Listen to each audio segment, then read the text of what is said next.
Inside Dade Correctional Institution, Florida corruption, contraband, and the hidden power struggles. For most people, a prison sentence means losing freedom. But inside some prisons, another invisible system can exist alongside the official one. A system built on favors, contraband, intimidation, and the dangerous relationships that sometimes form between inmates and the very people assigned to guard them. Dade Correctional Institution, located in South Florida, has spent years housing some of the state's most serious offenders. While thousands of correctional officers have served professionally and honorably inside its walls, the prison has also appeared in headlines because of criminal investigations involving individual staff members, allegations of contraband smuggling, and corruption cases that raise difficult questions about accountability. Behind every arrest and every investigation lies a larger question. How can a prison designed to enforce the law become vulnerable to people breaking it from the inside? And what happens when inmates discover that money, or influence, can sometimes open doors that steel keys cannot? What unfolds behind these walls is not simply about crime. It is about power. And as this story continues, the people who controlled that power would eventually expose weaknesses few outside the prison ever imagined. Before we continue, if you enjoy factual crime documentaries like this, consider subscribing for more stories based on documented prison history. Also, leave a comment sharing where you're watching from. Now, let's step inside. A prison built for control. Dade Correctional Institution opened during a period when Florida's prison population was growing rapidly. Located in Florida City, just north of the Florida Keys and surrounded by vast stretches of open land, the institution was designed to operate as a secure state prison capable of housing hundreds of adult male inmates under varying custody levels. On paper, the prison functions like many other state institutions. Every movement is scheduled. Every door is controlled. Every inmate is counted repeatedly throughout the day. The routine begins long before sunrise. Lights come on. Counts begin. Cell doors open according to schedule. Breakfast is served quickly. Afterward, inmates disperse toward work assignments, educational programs, maintenance details, kitchen duty, laundry, or remain in housing units depending on classification. Every minute is supposed to be accounted for. Every officer is expected to follow strict procedures. Every search, every key movement, every radio transmission contributes to maintaining order. Because prisons are environments where even small mistakes can have enormous consequences. A single unsecured door. A missed inmate count. An overlooked package. Any one of them can become the beginning of something much larger. Most days pass without making headlines. Thousands of interactions occur exactly as policy intends. Officers supervise housing units. Medical staff respond to emergencies. Maintenance crews repair damaged facilities. Counselors manage inmate cases. For many employees, it is simply another difficult day inside one of America's most demanding workplaces. But prisons are unique environments. The same walls that keep inmates inside also create opportunities for relationships, manipulation, and pressure unlike almost anywhere else. Experienced correctional officers understand one rule above all others. Every inmate is watching. Watching routines. Watching weaknesses. Watching personalities. Trying to determine who follows policy, and who might eventually bend it. Because in prison, information is often more valuable than money. And patience can become a weapon. What happens next reveals how that patience can slowly erode even the strongest security systems. The contraband economy. People often imagine prison economies revolving around cigarettes. That image is decades out of date. Inside many modern correctional facilities, one item can change everything. The cell phone. A small smartphone can become a communication center capable of organizing crimes, coordinating outside contacts, arranging financial transactions, intimidating witnesses, or maintaining gang influence beyond prison walls.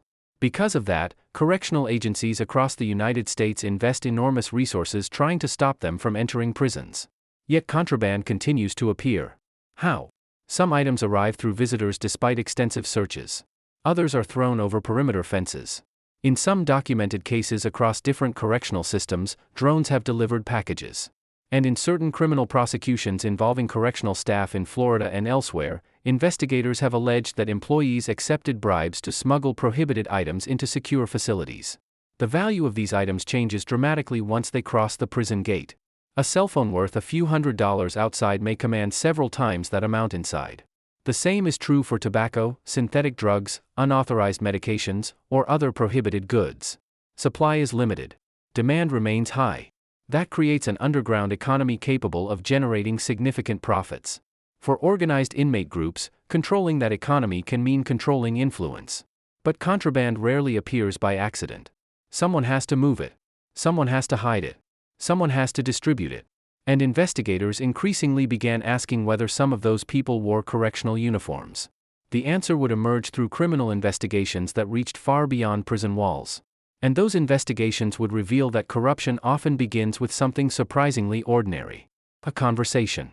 A favor. A financial problem. Or a promise that seems impossible to refuse. The next chapter follows that progression, and why experienced investigators say corruption almost never begins with one large crime. It usually begins with one small compromise. How corruption begins.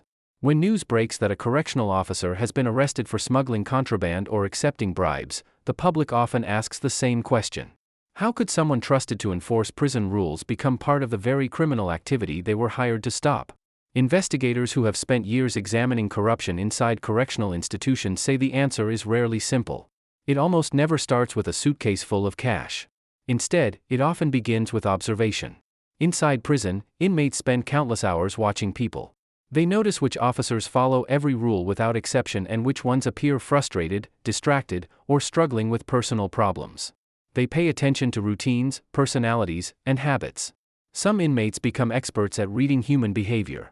An officer going through financial hardship. Someone dealing with family problems. Someone who enjoys casual conversation a little too much.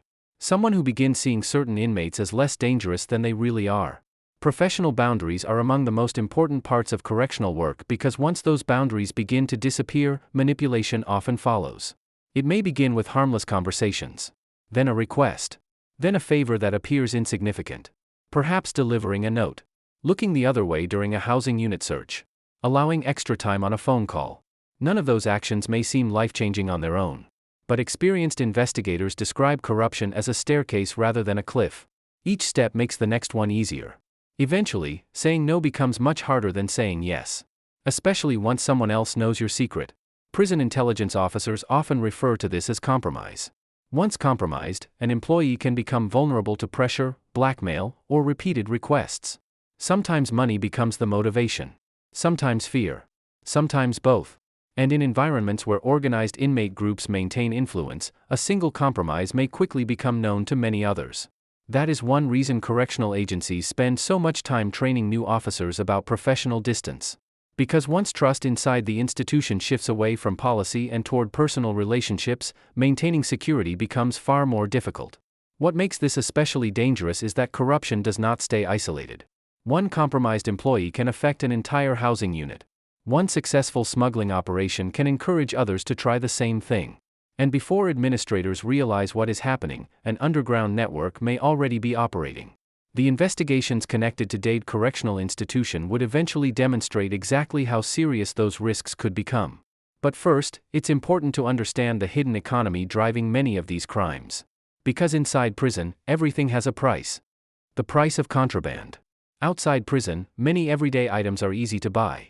Inside prison, those same objects can become extremely valuable. A prohibited cell phone. A charging cable. A tobacco product. Synthetic drugs. Prescription medication. Even homemade alcohol ingredients. Each item represents supply in a market where demand never disappears. The higher the demand, the higher the profit. According to numerous criminal prosecutions involving correctional facilities across the United States, inmates have sometimes been willing to pay thousands of dollars for a single smartphone because of what it represents. Communication. Privacy. Influence. Opportunity. With a phone, an inmate may attempt to maintain relationships outside prison, continue directing criminal organizations, intimidate witnesses, coordinate financial transactions, or simply communicate without institutional monitoring. For prison officials, every illegal phone represents a potential security threat extending well beyond the prison fence. That is why surprise searches occur regularly. Housing units may suddenly be locked down. Mattresses are inspected. Ceilings are checked. Ventilation systems are searched. Electrical outlets are examined. Common areas are dismantled piece by piece. Yet despite these efforts, correctional agencies across the country continue recovering thousands of prohibited devices every year. The obvious question follows. If prisons conduct constant searches, how do these items keep getting inside? The answer varies. Some packages are intercepted before reaching inmates. Others never make it through security. But documented criminal cases have shown that when an employee deliberately bypasses established procedures, even the strongest security systems become vulnerable. One compromised access point may be enough. Because prison security depends on every layer functioning together. Remove one layer, and every other safeguard becomes weaker. The investigations surrounding Dade Correctional Institution highlighted precisely this concern. Authorities alleged that individual employees abused positions of trust to introduce contraband into secure areas. Those allegations ultimately resulted in arrests that attracted statewide attention. But corruption was only part of the story. The deeper issue involved who benefited most from those illegal deliveries. The answer often pointed toward organized inmate groups. And understanding those groups requires looking at the informal power structure that exists inside nearly every prison. The unwritten rules. Every prison has official rules. Wake-up times. Meal schedules. Movement procedures. Disciplinary regulations. But beneath those written policies often exists another set of rules. Rules that are never printed. Never announced. Yet understood by nearly everyone living inside. New arrivals learn quickly that prison operates through reputation. People observe how others behave. Who they associate with. Whether they pay debts. Whether they respect personal boundaries. Whether they create unnecessary attention. Experienced former correctional staff often describe prison as an environment where information spreads faster than official announcements. An argument in one housing unit may become known across the institution within hours. A debt. A fight. A disciplinary report. Nothing remains secret for long. Many inmates simply want to complete their sentences without becoming involved in violence or organized groups. Others align themselves with gangs for protection, identity, or influence. Correctional administrators work continuously to monitor these organizations because gangs often attempt to control illegal markets inside prison. Contraband. Gambling. Extortion. Drug distribution. Unauthorized communication. Each activity can generate money or power. And where money exists, conflict usually follows. Not every housing unit experiences constant violence. In fact, many days pass quietly. Routine dominates prison life. Meals. Counts. Work assignments. Recreation. Programs. Lockdowns. Then the cycle repeats. But beneath that routine lies constant tension. Everyone understands that a minor disagreement can escalate rapidly. A misunderstanding during recreation. An unpaid debt. An insult. A rumor. Small events sometimes produce major consequences. Correctional officers must constantly monitor body language, changing group dynamics, and subtle warning signs before situations become dangerous. Much of successful prison management involves preventing violence before it begins. Yet when corruption intersects with gang influence, prevention becomes dramatically more difficult. Because gangs possessing reliable access to contraband often gain advantages over rival groups. Communication improves. Financial operations expand. Influence grows. That possibility explains why investigators aggressively pursue corruption cases involving prison staff. The concern extends far beyond individual misconduct. Authorities worry about what those actions enable. And in the years ahead, investigators would begin uncovering evidence suggesting that some employees had crossed exactly that line. Investigations close in. Most corruption investigations remain invisible during their earliest stages. There are no flashing lights. No dramatic arrests. No public announcements. Instead, investigators quietly collect information. A suspicious financial transaction. Recovered contraband linked to specific housing units. Phone records. Visitor logs. Employee schedules. Security footage. Interviews. Patterns begin emerging. Sometimes those patterns involve one employee. Sometimes several. State investigators, inspectors general, and law enforcement agencies frequently work together when allegations involve correctional institutions because prison corruption often extends beyond simple policy violations. Introducing contraband into a secure correctional facility may constitute serious criminal offenses under Florida law.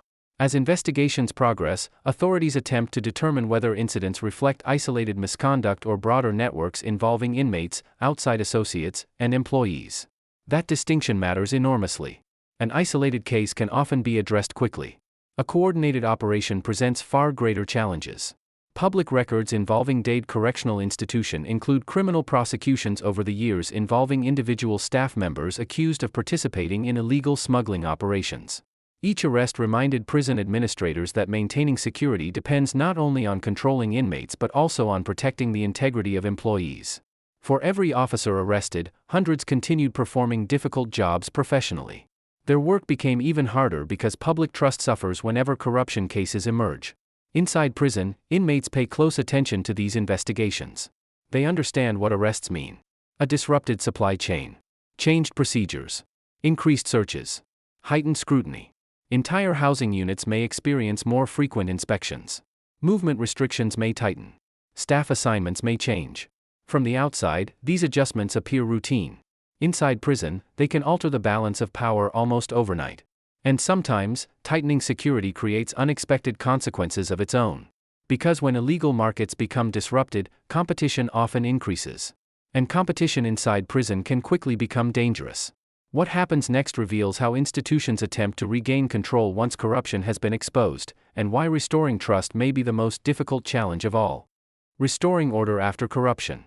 When allegations of corruption become public, the damage extends far beyond the individuals accused. For prison administrators, the challenge is no longer just removing one dishonest employee. It is rebuilding confidence in an institution where every procedure depends on trust. The response usually begins immediately. Housing units may be placed on temporary lockdown while investigators search for additional contraband. Officers from other institutions may assist with large-scale searches. Intelligence officers review surveillance footage, visitor records, telephone data, and inmate communications, looking for signs that the corruption reached further than initially believed. Security procedures often become stricter. Random employee screenings may increase. Property searches become more frequent. Mail receives additional scrutiny. Movement inside the institution may slow as officers verify every count and every escort. For inmates who had nothing to do with the investigation, these changes can still affect daily life. Recreation periods may be shortened. Educational programs may be temporarily suspended.